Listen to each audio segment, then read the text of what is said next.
power is one of the things that we talk about the least in this class, and I'm not quite sure why that is. But it's an interesting concept. It's just the rate at which you do work. So to put it in context, let's take two students. I have some students in AP Physics that are turning in their web assignments on Monday morning. Like, how is that possible? Like, how do you complete all that work in a few hours on Monday? Like, that's amazing. And I have other students who wait the entire week and then submit their stuff late Sunday night. They both did the same amount of work. They're both going to get a 10 out of 10 on the homework assignment, but one student took an entire week to do it and another student took a few hours. So even though they're doing the same work, they're doing it in different amounts of time. And so we need a word to describe that, and that word is power. It's measured in watts, and a watt is a joule per second, like so. And I want to show you an interesting configuration of this. So power is equal to work over time, which we can write as force times distance divided by time.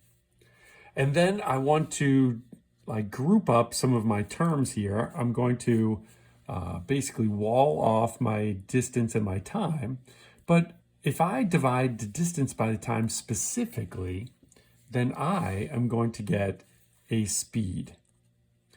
So another strange form of the power equation is to say that power is equal to force times velocity, or force times speed.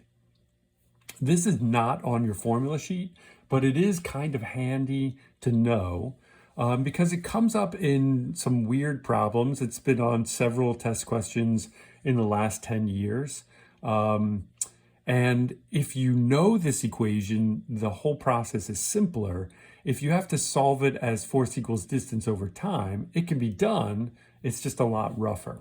So to give you an idea, what if I gave you a 5 kilogram block that was sliding at 4 meters per second over a surface, and the surface and the block had a coefficient of friction of 0.1. And I'm going to ask you, what is the power being dissipated by the frictional force? Well, you could try and solve force times distance over time, but let's do the quick way first, and then we'll back up. So this one, we need to know a speed, which I do know, it's 4 meters per second. And I need to know a force, and they're telling me that it's the frictional force that's doing the work on this.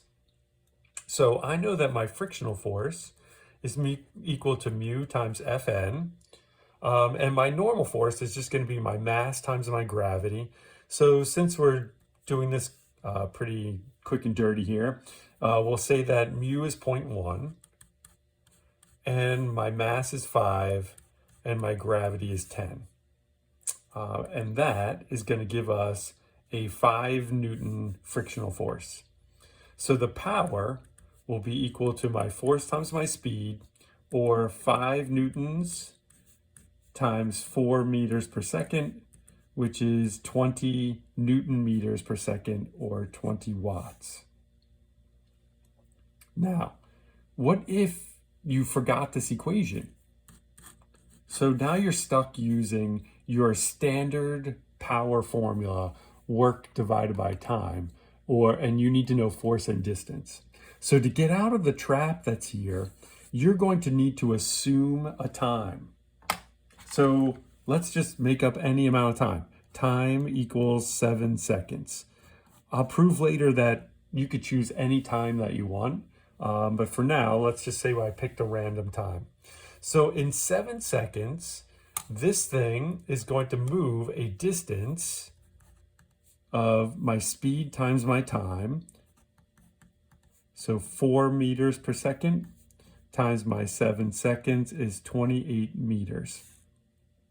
So my work is my force times my distance, or 5 newtons times 28 meters.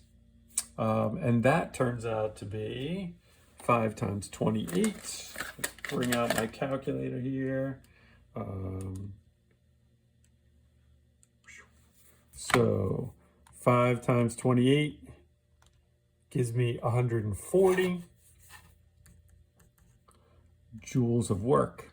Now, to get a power, I have to do work over time. So I'm going to take my 140 joules of work and divide it by my 7 seconds, and that is going to give me 20 watts. Now, what if I had chosen a different time other than 7 seconds? What's going to happen there? Well, it turns out that no matter what time I make, it's going to cancel out, because my distance was equal to a speed times a time up here. So it's going to be some force times some time times some speed. Oops, my parentheses are weird looking there. Divided by a time. So no matter what times you pick, they're going to cancel. So don't be too upset if you can't remember that equation, but it does make your life a little bit easier.